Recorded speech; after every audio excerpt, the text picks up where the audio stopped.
Chromosomes. Little strands of nucleic acids and proteins are the fundamental genetic instructions that tell us who we are at birth. Most people are born with 46 chromosomes, but each year in the United States, about 6,000 people are born with an extra chromosome, making them a person with Down syndrome. If you've ever encountered someone with Down syndrome, you know that they are some of the kindest, most joyful people you will ever meet. They truly have something extra. My name is Lisa Nichols, and I have spent the last 24 years as both the CEO of Technology Partners and as the mother to Allie. Allie has something extra in every sense of the word. I have been blessed to be by her side as she impacts everyone she meets. Through these two important roles as CEO and mother to Allie, I have witnessed countless life lessons that have fundamentally changed the way I look at the world. While you may not have an extra chromosome, every leader has something extra that defines who you are. Join me as I explore the something extra in leaders from all walks of life and discover how that difference in each of them has made a difference in their companies, their families, their communities, and in themselves.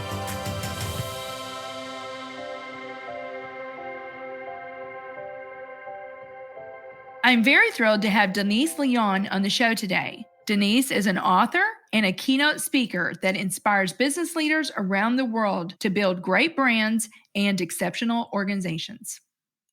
So Denise, I am so delighted that we could make this work. Thank you so much for the time that you're giving me today to be on the show. I cannot wait for our listeners to hear from you. You are just an amazing woman. I told you as I was preparing for this interview with you, I'm just like, this lady is so big. You have so much knowledge.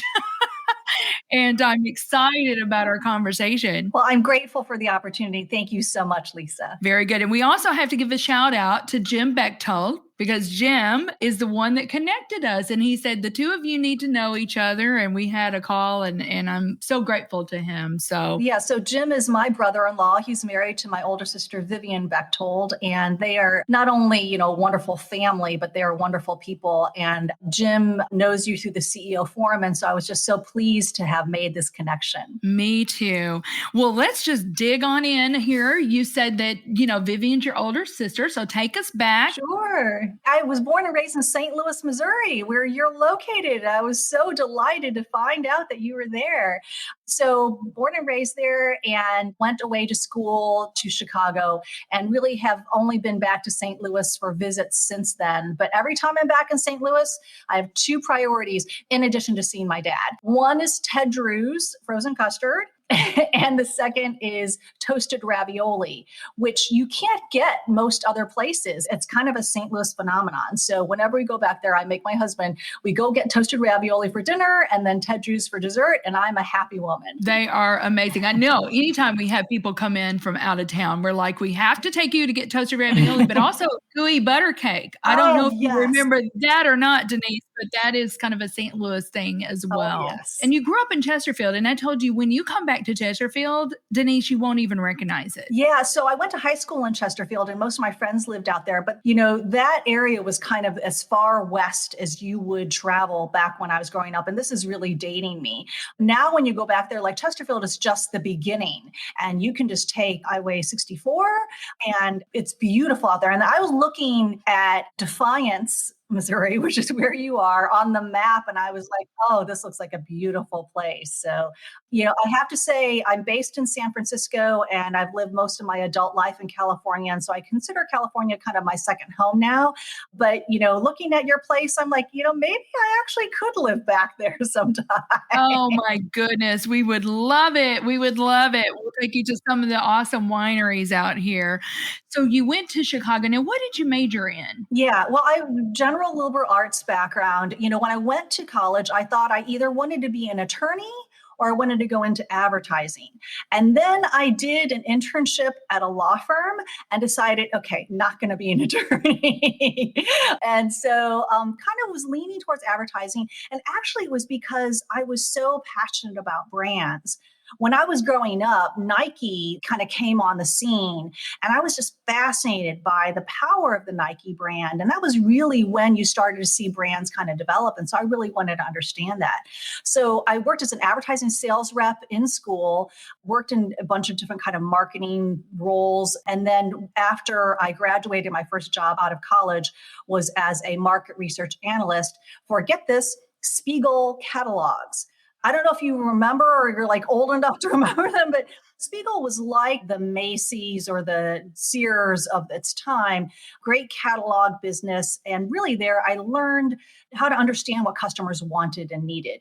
We did a lot of surveys, a lot of research, really trying to unpack how people made decisions about what to buy and where to shop. So it was really just a great foundation for what ended up being a pretty long marketing career. Mm-hmm. You have gone so deep in this area. That's why you're an expert, But then you have also seen marketing change, right? Because we don't have the catalogs. Well, some do still, but mostly it's all digital now. I mean, you've seen a lot of change. Yeah. And so, I think that the channels and the tactics change to your point. And actually, I kind of find it interesting that Amazon this year put out a huge holiday catalog, a printed piece, which I thought, okay, so now we're, coming full circle. But in general, the channels, the distribution, the tactics will change, but there are some, core brand building principles that remain eternal. And that's really kind of where my focus is. What is your strategy? What is your culture? What are your operations? How are you building your brand within your organization? And those things, I think, are not only timeless, but they're also universal across all types of businesses, all types of organizations of size, age, scale, et cetera. Right. Well, that is perfect segue because I want to get into that. You've written several books. Yeah. But the first thing I really want to talk about, in a recent McKinsey survey, 82% of U.S. workers said it's important for companies to have a purpose, but only 42% report that their company's stated purpose had a real impact. Now that the stakes are so high, the world is watching, it is time to close that gap. And McKinsey says purpose should guide everything else and be evident in all a company does. A fully embedded purpose should show up across all the elements of the organization's DNA. And you just had mentioned the elements. So the elements might change, but really, the purpose is so important. Why is that important? And then, Denise, I wouldn't mind you telling our listeners, because I know in your book, Fusion, you even go in and say, maybe you don't have a purpose, but here is a way that maybe you can pinpoint your purpose. Yeah, well, I think that why do we exist is a fundamental human question. And that applies to organizations also. Why does your organization exist? Especially when there are so many other choices out there. I think in practically every category, every industry, it is so cluttered, it's so competitive that you really need to stand out and be different. And your ability to differentiate on what you sell, your products and services, what your offering is, has become a lot more difficult because there are so many choices. Whereas if you differentiate on why you do what you do, there's a lot more potential for you to stand out and to really make a meaningful connection with all of your customers as well as your employees and all your stakeholders, because you're giving them something to believe in. You're giving them meaning, focus, and inspiration. I think that sometimes business leaders will have some sort of lofty sense of purpose. And so they say, this is our purpose, but then they don't do anything to operationalize that purpose. And that's where the breakdown exists, because everyone can state a mission statement or a purpose statement, but it's a much harder to ensure that everything you do is aligned with it.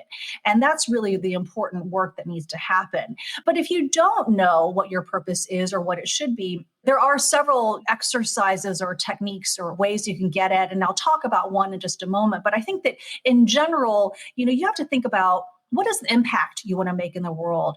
Like, if you were not to exist, what would be missing in the world? Or if you were to, at the end of the life of your organization, discontinue, what would be that hole that you would be leaving? And therefore, you ensure that you are actually creating something of value, doing something of value while you do exist. So that's, the reason why purpose is so important. One way that you can get at your purpose is a technique or an exercise that I did lift from Jim Collins and Jerry Porras's Built to Last, and it's the 5 whys exercise.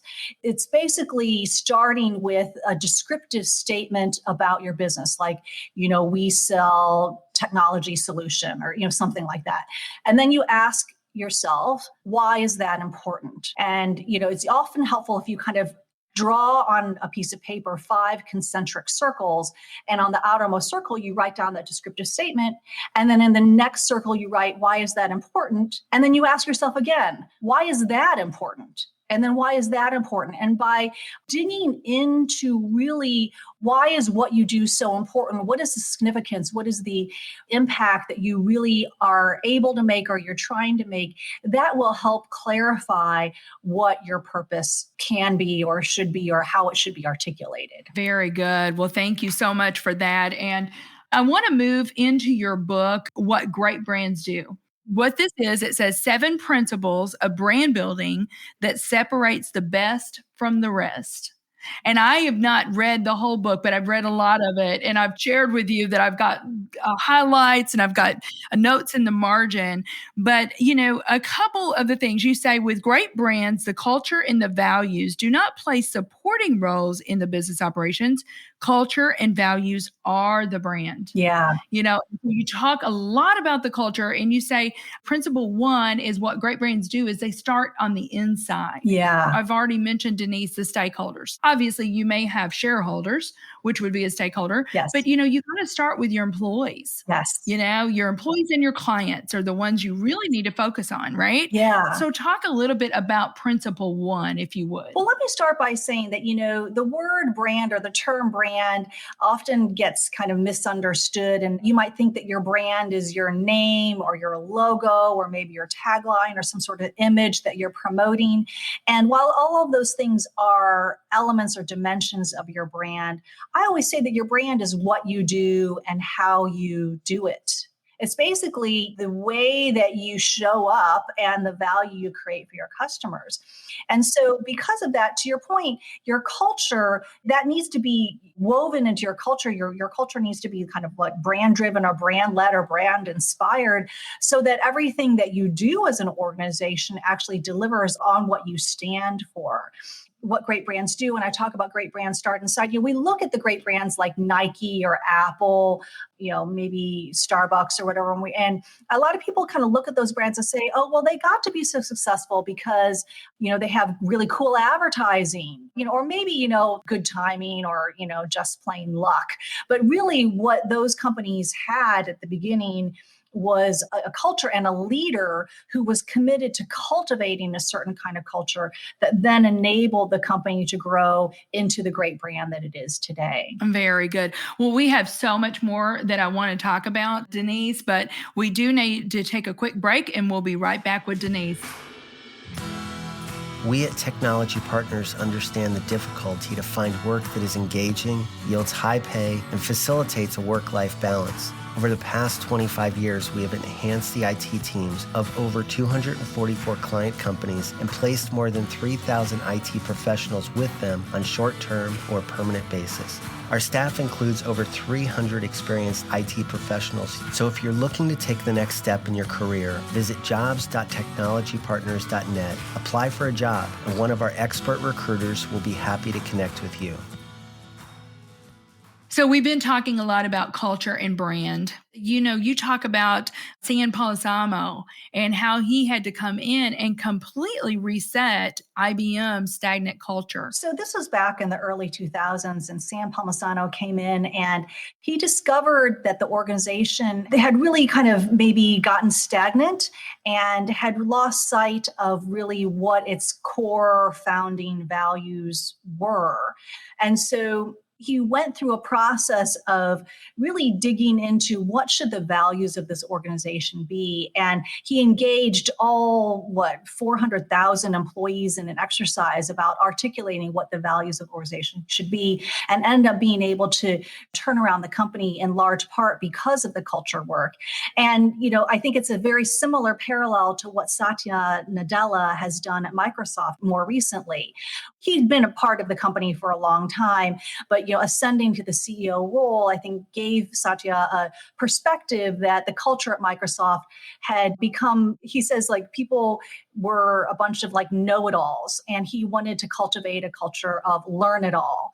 And so he really promoted a culture of discovery and risk-taking and experimentation, as well as empathy, understanding what their customers wanted and needed. And again, as a result of turning around the culture of the organization, he's been able to turn around the business performance of the organization as well. Great examples. So Denise, in your book, What Great Brands Do, you got 7 principles. Actually, there's a bonus one at the end. There is a brand is business. But I told you I camped out a long time on principle 2. I mean, it just really resonated with my soul. And principle 2 is avoid selling products. Yes. But tell the story of Nike. Nike never promotes its products, pushes features, touts its technology without linking those attributes or those features to customers' emotions, to their aspirations, to their values. And that's how Nike has become so successful and has sustained its success for so many years. People are emotional beings. And as much as we would like to think that we make rational, sound decisions, most of our decisions are made by our emotions. And so great brands understand that, and they seek to make an emotional connection. So instead of thinking about what does your product do, what are all these really cool features or attributes of the product, think about how does it make people feel. And in today, I would think that brands go even further and really help people identify with the brand or make them feel like the brand identifies with them. So this is a brand for me. And, Nike continues to do that today. I think even with its work more in the social responsibility and the racial justice area with Colin Kaepernick, et cetera, they've taken a stand, and a pretty provocative one. But what I think it has done is bonded people to the brand. Certain people, the brand is not for everyone, but those who it resonates with, they really feel like this brand gets me. It understands what's important to me, and it is working towards purposes in the world that I want to be a part of. So that's what great brands do. Right. Well, yeah. And you say our emotions impact 90% of purchases. Exactly. Now, here's the deal, though. Nike didn't always get it right. One of their first campaigns, when the big fitness revolution and people were, really getting into running and things like that, and you talk about one of their first big advertising campaigns, they did it to Revolution. Mm-hmm. And they would have John McEnroe, and they would have these professional runners. Well, a person like me, I don't do 5Ks. I don't do that. I couldn't relate to that, right? And so it kind of all fell on deaf ears. Mm-hmm. And when they came up with the campaign of Just Do It, they were showing 60-year-old grandmas, that were running. And I think you had even mentioned the next one was Find Your Greatness. Yeah. And so I think, Lisa, you make a good point about how it's really easy to get off track. And, even though you might know that you need to make an emotional connection, it's really easy to get distracted. And so I think that's why part of brand building is having like the discipline and the relentlessness and the commitment to these principles to say everything we do, are we building our brand? Are we making that emotional connection? So, even, when you think about your social media communication, yes, it's great to be trendy and to kind of be in and talk about the topics of the day. But I think you always need to be linking back to what are we saying and doing as a brand that is going to attract people to us, kind of like a magnetic quality to get people to really feel a connection with us. You just said trend. And I'm thinking your third principle, which I think is really going to surprise our listeners. great brands ignore trends. Yeah, we've all been taught, I think, that, we need to follow the trends in order for us to remain relevant to our customers. And it's true that we need to be informed by the trends. We need to understand what's going on out there. But if you follow a trend, you're going to end up following everyone else. So, when we were prepping for this call, we were talking about Tom's, the shoe company, and how they had started this wonderful program where they would give a pair of shoes away for every pair that a customer purchased. And what a wonderful model. And that was like the basis for their company and really their identity, their purpose. So wonderful for them. But then what we saw is that all these other companies started following what Tom's did. And so they would implement the exact same model. You buy a pair of glasses, we're going to give a pair of glasses away. And what that does is it's not breaking new ground. It's not fresh. It's not news. And it doesn't seem authentic to your customers because they can see that you're just doing what someone else is doing as opposed to doing what is coming from your purpose and your own values. So, be informed by the trends, but be willing to veer from them, advance your own cultural movement, and that everyone else will follow you. Well, I want to talk just a little bit about fusion, because fusion is your latest book. Yes. What happens when a company's brand and culture are not aligned? It can lead to a lot of risk, poor performance, crisis. I mean, just look at what happened at Wells Fargo. I want to be clear that not all of Wells Fargo was bad, and this was a problem in one specific unit of their business. But, Wells Fargo had always had a very kind of wholesome brand image, very old-fashioned. Even during the Great Recession and the recovery, they kind of stood out as a brand that kind of did the right thing. But then we discovered, thanks to a bunch of whistleblowers, that in this one unit of their company, the culture was very cutthroat and focused on hitting numbers that were impossible. And so the reps started opening up fake bank accounts and credit card accounts in customers' names without their permission. And so you have this really huge disconnect between this wonderful feel-good brand and this really dysfunctional, corrupt culture. Any company would have suffered from the revelation of these corrupt practices. But I think it hurt Wells Fargo more because they had had such a disconnect with their brand. When you have that disconnect, you open yourself up to so much risk and crisis. On the other hand, if your external brand identity and your internal corporate culture, organizational culture are integrated and aligned, then you unleash so much power. You not only are able to motivate and align your workforce because everyone is working towards one purpose and everyone knows what's important and why they do it and how they should be doing it, but you also establish a competitive advantage that's very difficult for people to imitate or to undercut because people can knock off your product. It's a lot harder for them to imitate your culture. And so you're able to maintain a sustainable competitive advantage. And finally, you pass the test of authenticity with your customers. These days, customers have the ability and the proclivity to find out really what is this company like. And so rather than just looking at the image that you're projecting in your marketing, they're really finding out how you're operating as an organization. And if these two things are in disconnect, you lose their trust and credibility. And on then the flip side, if they are integrated and aligned, they get the sense that you are an authentic brand and someone they can trust and they want to do business with.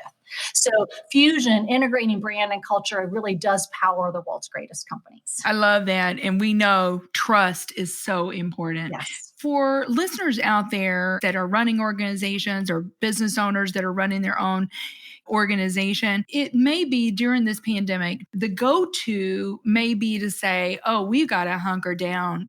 But in one of your Forbes articles, you say history will prove that companies that continue to invest in their business during recessions end up continuing to grow after the downturn, while those that retreat tend to fall behind if they even make it at all. So many business leaders I've seen, because there's so much uncertainty out there, they have kind of pressed the pause button on their business. They're kind of in a wait and see mode, not really doing anything. Maybe they've even shut down. They're definitely not investing. And what the research shows is that brands that shut down their advertising and marketing during a downturn actually take an average of 5 years to recover the market share they lost. But on the flip side, companies, for example, in the Great Recession, companies that made significant acquisitions while everyone else was hitting the pause button, they actually ended up outperforming those other companies and were able to emerge from the recession that much stronger and that much bigger and that much more powerful. So now is not the time to hit the pause button. It's to hit the go button, to really take some risks, do some experiments, try new things, and figure out how do we evolve our business in ways that will anticipate what customers are going to want and need in the future, not just trying to hang on to what we used to do in the past. Great advice. I wanted to tell our listeners about a really fun article that Denise wrote, Brands to Watch, in 2021. She's taken the whole alphabet and every letter of the alphabet, she talks about a brand to watch. So, there's a few in here, Disney, Edge Computing, Google, Hilton. Yeah. And I would also just add to the list Amazon. In the article back in December, I listed all these reasons why we should pay attention to Amazon because, they had grown so much during the pandemic. I mean, they were already huge, but then they'd grown so much. But at the same time, they're facing increased regulation and scrutiny. We're now seeing that CEO Jeff Bezos is planning to step down from his CEO role, just become chairman of the board. And so that will, I think, have huge implications on that organization. So I definitely put that at the top of my list, not just because it starts with A, but because I think that they are definitely going to be going through some changes in this next year. It's a fascinating article. So I would encourage our listeners to go out and Google that. So Denise, what do you believe is the something extra that every leader needs? Well, Lisa, I am a person of faith. And so I believe that having a faith, in my case, it's a Christian faith, but having just any faith in general, I think really does give leaders that something extra. It is something that I've found when I work with people of faith. You find a sense of not only purpose, like we were talking about before, that they really are very grounded in this underlying purpose that is linked to their faith, but also a real sense of humility, that they don't know everything, they don't have it all figured out, but that they're trusting in their God, as part of their journey. That humility, I think, affects the way they interact with everyone. I find that leaders of faith tend to be those who really successfully build up people and build up great organizations. I love that. So Denise, is there something that you want our listeners to know about? And if so, how can they get involved in that? Yeah, well, Lisa, thank you so much for asking. And thank you so much for having me on your show. This has been a great conversation. Yeah, I would just say that, I am a keynote speaker. I love to inspire audiences either virtually or in person now as things are reopening. And I just launched a few new keynote topics for 2021, Ready and Resilient Leadership for Now and Next. So it's really about helping your leaders understand how to prepare their organizations to perform not only in this current uncertainty, but also to be ready for the future. And another topic in that suite of new topics for 2021 is employee experience disrupted. And just the idea that work has really changed. And we as leaders need to know, how do we continue to keep our employees engaged, motivated, focused, and productive? And so I would love the opportunity to explore ways that I can inspire and teach your audience. And so thank you again for the opportunity just to have this conversation. Absolutely. It's been so much fun, and it needs to be about 3 hours long, I think. To get it all in, but we will share with our listeners your contact information and how they can get in touch. And thank you again so much for being on the show today, Denise. Thank you, Lisa. Thank you for listening to today's show. Something Extra with Lisa Nichols is a Technology Partners production. Copyright Technology Partners, Inc., 2019. For show notes or to reach Lisa, visit tpi.co/podcast. Don't forget to leave a review on Apple Podcasts, Google Play, or wherever you listen.